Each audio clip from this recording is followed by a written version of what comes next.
9 décembre 2025, mesdames et messieurs, bonsoir et bienvenue dans Viva Info en version française. À la une de l'actualité de ce jour, le président de la refondation de la République a haussé le ton concernant les propos injurieux, les insultes et les attaques liées à l'origine ethnique qui circulent sur les réseaux sociaux. Des mesures seraient prises à l'encontre des internautes pris en flagrant délit de tels agissements.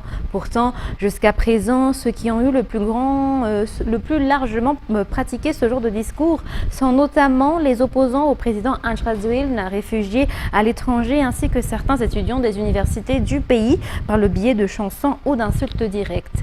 Éditorial de Jean-Claude Adjemalal. Il est admis que les propos injurieux, les insultes et les discours haineux, que ce soit dans la société, dans les médias ou sur les réseaux sociaux, constituent un manque de respect et une violation de la loi. Toutefois, il est nécessaire d'en expliquer clairement les origines. Il ne s'agit pas de justifier ces actes, mais d'en corriger les dérives. S'il y a bien eu un dirigeant qui a su supporter moqueries, insultes et attaques pendant de longues années, c'est le président André Rajoelina. Ce sont d'ailleurs surtout ses opposants, réfugiés à l'étranger mais soutenant aujourd'hui le pouvoir en place, qui se sont distingués dans l'art de l'insulte et des propos outranciers, sans oublier ces étudiants des grandes universités, considérés comme intelligents, sages et créatifs, et censés représenter l'avenir du pays, qui ont excellé dans la composition et la diffusion de chansons constituées en majeure partie d'insultes et de gros mots. Les dirigeants actuels auraient-ils été capables d'endurer ce que le président André Rajoelina avait subi? Aujourd'hui encore, on ne constate pas de vagues massives d'insultes à leur encontre et pourtant le gouvernement annonce déjà des sanctions. Rappelons-le, nous ne maîtrisons pas encore pleinement ce que signifie la démocratie. Une grande partie de ceux qui soutiennent aujourd'hui ce régime ont eux-mêmes alimenté autrefois cette culture de l'insulte. Maintenant qu'une minorité leur répond sur le même temps, cela leur serait-il soudain insupportable?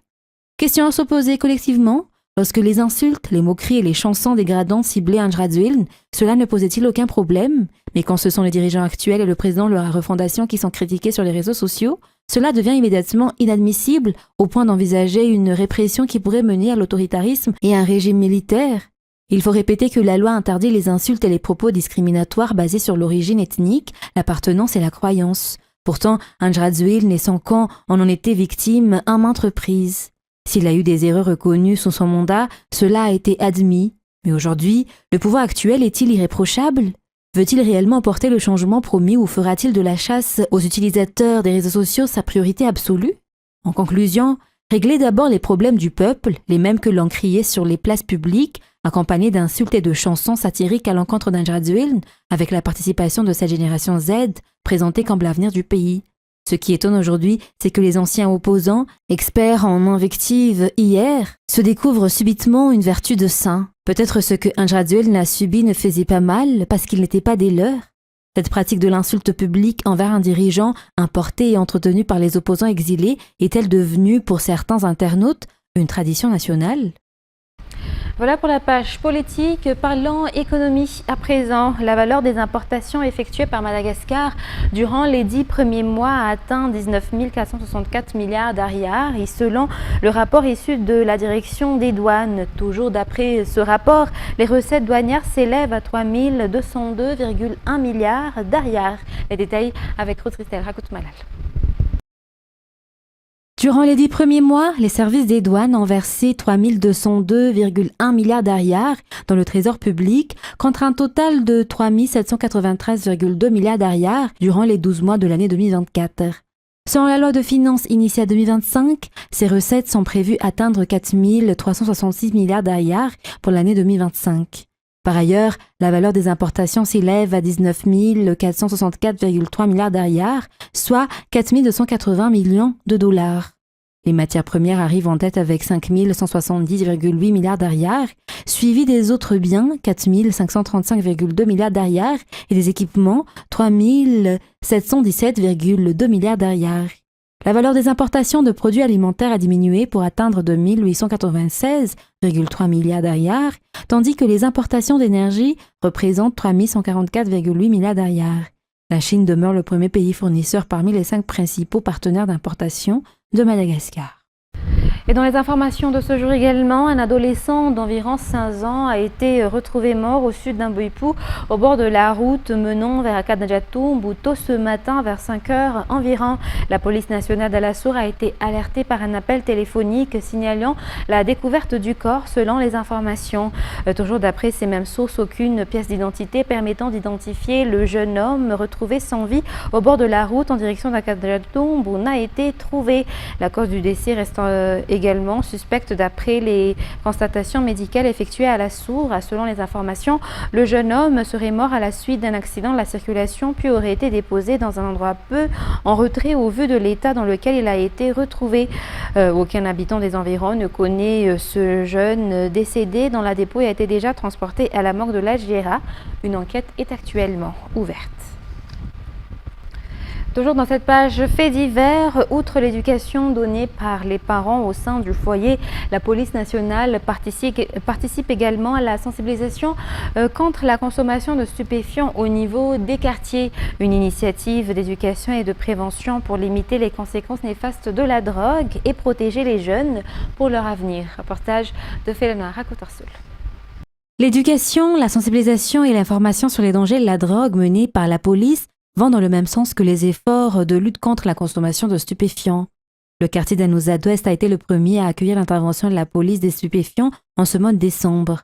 Une campagne destinée aux jeunes pour les dissuader de consommer des produits stupéfiants et les informer sur les risques liés à chaque type de drogue.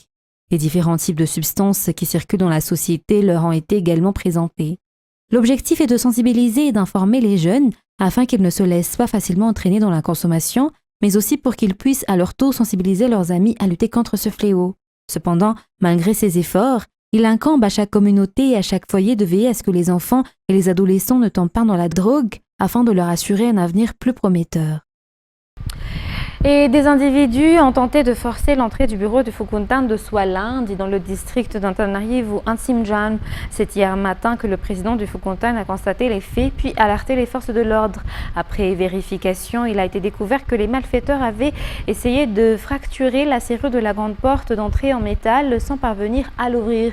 Il a également été constaté qu'ils avaient l'intention de percer le mur situé à l'arrière du bâtiment. Aucun bien n'a toutefois été dérobé. À la suite d'une descente sur place, les gendarmes ont encouragé les habitants à participer aux rondes communautaires. Les numéros de téléphone du poste de gendarmerie locale ont été distribués afin de faciliter la transmission et la réception d'informations fiables et en même temps en temps réel. Les forces de l'ordre ont également renforcé les patrouilles dans la zone, notamment dans les secteurs les plus isolés. Pour protéger la population de Tanandava, district d'Imbosaretsim, face à l'avancée des dunes de sable qui recouvrent chaque jour davantage de terre, le projet Mi11, en collaboration avec le ministère de l'Environnement et du Développement durable, ainsi que le CRS, mène de vastes travaux. L'objectif est de stabiliser les dunes et de soutenir les moyens de subsistance des habitants à travers leurs activités économiques. Reportage signé Mirvoulat Seren. La mise en place de barrières de dunes fait partie des techniques inscrites dans le PNA, ou Plan national d'adaptation au changement climatique. C'est dans ce cadre qu'intervient l'action menée à Tanandav, à Imbosaretsim, afin de renforcer la protection de la population de la commune de Tanandav face à l'expansion des zones envahies par les dunes qui progressent continuellement. Le projet Mi11 dans la région Anjoy réalise l'installation d'infrastructures vertes pour stabiliser les dunes et favorise l'implication de la communauté dans les travaux afin de soutenir les moyens de subsistance et leur activité génératrice de revenus. Le projet Mi11 est un programme dédié à la lutte contre les effets du changement climatique dans le sud de Madagascar, focalisé sur les régions Anjoy, Anos et Antimon-Jefan. Parmi les actions mises en œuvre dans ce projet figure la stabilisation des dunes afin d'éviter leur progression, source de dégradation des forêts, l'ensevelissement des champs cultivés et des habitations alentours, tout en contribuant à l'amélioration des conditions de vie de la population locale. Pour la commune de Tanandav, la stabilisation de 240 hectares de dunes a été réalisée par Catholic Relief Service, CRS, dans le cadre du projet Mi11. Les habitants ont travaillé étroitement avec le projet dans l'exécution des travaux. 2400 personnes ont ainsi bénéficié d'emplois directs et d'avantages à travers le système de Cash for Work, leur permettant d'obtenir un salaire tout en constituant une épargne pour améliorer leurs conditions de vie. Dans le reste de l'actualité locale, la BFP aux brigades féminines de proximité de Manakar a distribué des aides aux personnes vulnérables rencontrées dans les rues et aux alentours de Manakar le week-end dernier. Une action axée sur l'humanisme, un soutien apporté aux concitoyens en cette période de fête. Cette initiative a également permis à la BFP de sensibiliser le public sur la lutte contre les violences basées sur le genre dans le cadre des 16 jours d'activisme, campagne à laquelle la BFP participe activement au sein de la communauté. Selon les informations, ces activités s'inscrivent dans la commémoration des 8 ans d'existence de la BFP Manakar. Passons à présent aux actualités internationales de ce soir. La Thaïlande a procédé à des frappes aériennes le long de la frontière avec le Cambodge, a déclaré hier le porte-parole de l'armée, alors que Bangkok et Phnom Penh s'accusent mutuellement d'avoir enfreint l'accord de cessez-le-feu chapeauté par l'administration du président américain Donald Trump. France 24. Au petit matin, cette colonne de fumée s'élève après une frappe thaïlandaise tout près d'un village cambodgien. Bangkok a lancé des opérations aériennes contre son voisin. Les deux pays se rejettent la responsabilité de la reprise des combats. Des affrontements ont eu lieu dans plusieurs régions. Le Cambodge a utilisé des armes à feu de petit et de gros calibre, faisant plusieurs victimes parmi nos soldats à Chongbok. Je tiens à réaffirmer que nos frappes aériennes visent uniquement des bases d'armement cambodgiennes, afin d'empêcher une nouvelle escalade qui ferait d'autres victimes parmi les troupes thaïlandaises. De son côté, Phnom Penh rétorque n'avoir ni commencé les hostilités, ni même riposté à l'attaque thaïlandaise. Le ministère de la Défense nationale du Royaume du Cambodge condamne avec la plus grande fermeté les actes inhumains commis par la Thaïlande. Ces actes constituent une grave violation de la déclaration commune entre le Cambodge et la Thaïlande, signée par les premiers ministres des deux pays le 26 octobre 2025, en présence du président américain Donald Trump. Depuis des décennies, la Thaïlande et le Cambodge s'affrontent sur le tracé de leurs frontières, longues de plus de 800 km, qui datent de la colonisation française. En juillet, 5 jours de combat avaient fait 43 morts et environ 300 000 déplacés.